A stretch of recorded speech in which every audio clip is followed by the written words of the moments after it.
as so many of us are quarantined at home and doing the social distancing thing, it's given us an opportunity to get caught up on either some classic films we've never watched, or maybe even some more recent films that nobody really paid enough attention to, some little hidden gems. And so Rob and I have been doing our movie recommendations of the day for things you might want to check out while you're hanging out at home doing the proper socially responsible social distancing thing.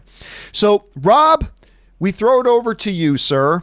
You've been dropping some great ones on us, including Shogun Assassins, which is amazing that you did that one. But what is your recommendation this week? All right, as you know, I love my searing crime thrillers, and I had already recommended James Caan in Michael Mann's first theatrical feature, Thief. My next choice comes from 1985. It is peak 80s filmmaking, and it comes to us from director William Friedkin, the man who directed The French Connection and The Exorcist and Sorcerer. And as the ad line says, William Friedkin is back on the streets again with To Live and Die in L.A., one of the coolest movies of the 80s, starring a pre-CSI, a pre-Manhunter, William Peterson, who had a very small role in Thief, by the way, and Willem Dafoe. And William Peterson plays Richard Chance, a Secret Service agent who is on the trail of Willem Dafoe's Rick Masters, a counterfeiter in L.A., a counterfeiter with a love of having threesomes with women and painting. He's an artist, and he makes great counterfeit dollars, and it is about their I guess in a way, it is a clash of titans. Richard Chance is going to take down Rick Masters. Rick Masters kills his partner, and this movie is a searing look at the mean streets of LA, not Beverly Hills. This movie takes place in San Pedro, on the asphalt jungles of LA, and like the not really beautiful places. Wang Chung, coming off their album Points on the Curve, does the score. Wang Chung, yes, who did Dance Hall Days. And I'm telling you, their awesome electronic rock score is amazing. And this movie is brutal. It is hard hitting. It is adult. William Peterson has never been better in this movie. I mean, he's so good. And Willem Dafoe, peak 80s, peak William Peterson. I mean, this movie it's got one of the greatest car chases ever on the streets of LA, where they're driving the wrong way on a freeway. They've done things similar since then, but this movie is the granddaddy of all car chases. Robert Downey Sr. is in this movie. John Pankow is in this movie. Deborah Feuer is in this movie. I mean, Steve James, the late great Steve James, one of my favorite black actors in 80s movies. He was in like American Ninja with Michael Dudikoff. He's in this movie. Willem Dafoe drives a black Ferrari, which is awesome. And there's nothing about this movie that I don't love. I've seen this movie 100 times. I even have a Polish movie poster for this movie hanging in my bedroom.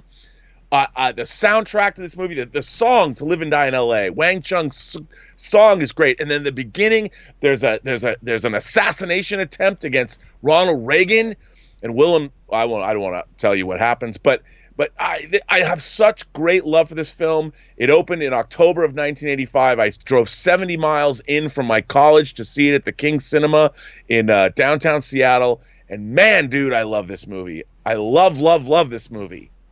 I think what you should, moving forward, I think what you should probably do is pick movies that you actually have some enthusiasm about. I think that's the object lesson here today. But I remember, when you wrote me last night, you texted me last night, I'm doing Live and Die in LA, man. I'm like, oh my, you can just see in the text that you were excited about doing this one. This is one of these movies that made me want to move to Los Angeles. And I don't know what that says about me, because basically the city is a hard, mean place in this movie. But there's just something about it that I love. You know, a rule-breaking cop that's going to stop at nothing to bag his prey. Which is perfect for the era. It was perfect stuff for the era. And also, this movie really is about, in a way, it's Los Angeles as hell. Like, there could be a reading that this movie is about two damned souls and they're in purgatory or something, if you want to look at it that way. And also, To Live and Die in LA has been sort of the mantra of my existence since I moved here.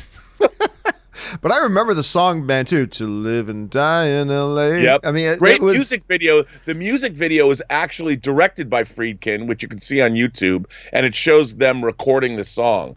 And Wang Chung is one of these unsung. I mean, everybody remembers Wang Chung Tonight or Dance Hall Days, but they did a lot of really, really cool instrumental tracks for the soundtrack of this movie, and some really interesting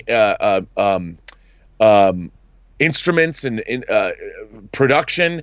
It's so really cool. And you know what happens when you're an officer of the law and your desire to gain revenge sort of corrupts your soul. And it's really, man, if you haven't seen this movie, it's so cool. And then you should tweet to William Friedkin that it's one of the greatest movies you've ever seen and that I sent you. You know, it's funny because a couple of films have come up recently that, as you mentioned earlier, like one of the stars of the movie is William Peterson, who was, of course, probably best known now for CSI. He had such an incredible, that show ruled television for a lot of years. Yeah. Not really done a lot since. Hasn't really done a lot since. I'd like to see him make a big triumphant return. Well, anyway, Rob's pick today is Live and Die in LA. So I decided to go, knowing that was Rob's pick, I decided to go in a completely opposite direction. So, you know, Rob picked this amazing, hard-hitting, gritty classic film. So I decided to go almost totally the opposite in every way.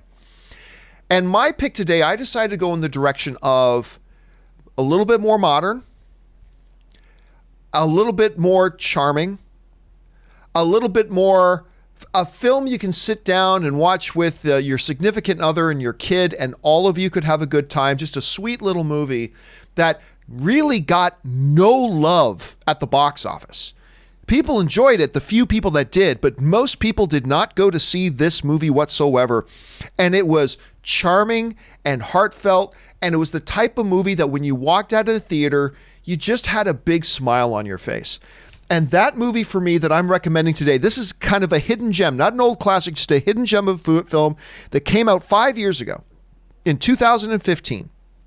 And today we're talking about the Taron Egerton, Hugh Jackman, based on the real story of Eddie Edwards. We're talking about Eddie the Eagle. When I was a kid in school, I remember all the adults talking, and even us as kids, we were all like, the Eddie the Eagle story just took over the world.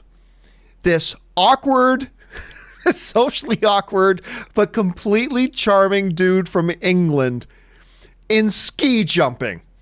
You know, it was just unheard of at the time, and it captured in as much, if not more so, Rob, than the Jamaican bobsled team did.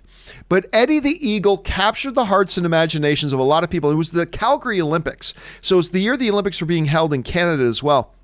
And so they decided to make a movie out of this. And I thought, well, this is interesting. It's interesting they're going to try to do a movie out of this one. But I'm telling you, Taron Egerton, he does such a great job, because you see Taron Egerton. This is the movie that before Rocket Man made you go, oh my God, this kid's for real. Like, Taron Egerton's for real as an actor, because we knew him in Kingsman and all that kind of stuff. He can do that. But then he comes into Eddie the Eagle and plays a totally different kind of character. And he nails it. And because if he doesn't nail Eddie, and if he doesn't play this character in such a way that we instantly start to root for him, that we instantly are completely charmed by him, that we're not instantly wanting to get on his side, then this movie doesn't work.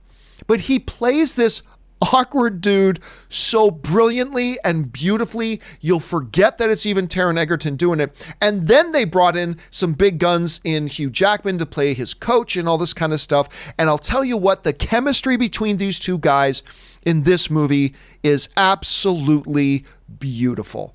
It's a beautiful chemistry and the relationship. And I'll tell you the other thing, I got choked up several times in the movies just seeing the relationship between Eddie and his parents. Were wonderful too. And then by the time you get into the Olympic scenes, you'd be audibly cheering in the audience. You're audibly cheering for him in the audience, even though if you read up on the history a little bit, you already know how it's going to turn out.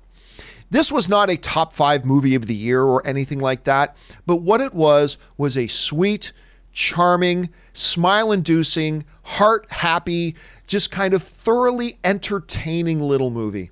And it's the perfect kind of movie for me that if you're quarantined at home, you're sitting around, you're trying to fight those quarantine blahs, those lockdown blahs, this is a perfect one, especially if you're quarantined with family or whatever. This is a perfect little movie that 95% of you guys haven't had a chance to see yet. That is just great to pop on, sit down, and just enjoy. And so two very, very different recommendations today, Rob. You going Live and Die in LA, which is awesome. I'm going Eddie the Eagle. Two films for you guys to check out. Did you ever have a chance? Because I know a lot of people didn't, Rob. It came and went pretty quick. Did you have a chance to watch Eddie the Eagle? I did. I caught up with it later, and I agree with you. This movie is a lot of fun. You know, I'm a skier. You know, I grew up skiing, and I thoroughly enjoyed every minute of this film. It is truly a delightful movie, and I'm surprised. You know, I just think it has a terrible title. You know, it needed, like, what does that mean? And I mean, once you see the movie and you understand, it's great, but I think it needed a title that was maybe perhaps less specific, something like Miracle, you know, or something like that, or To Soar with the Eagle. Something like that. I mean, you know, something that, because Eddie the Eagle, I think it seemed like, what is this movie? You know, it needed a title that I think was more grandiose and maybe less specific. Well, whatever the case may be, not a lot of people checked it out, but those that did seem to really like it. And I think you guys will too. Again, not like one of the best movies you're ever going to see, but just a perfect little film for the lockdown blahs to sit down and check out. I highly recommend you check out Eddie the Eagle. So there you go, guys. All right, guys. With all that down and out of the way.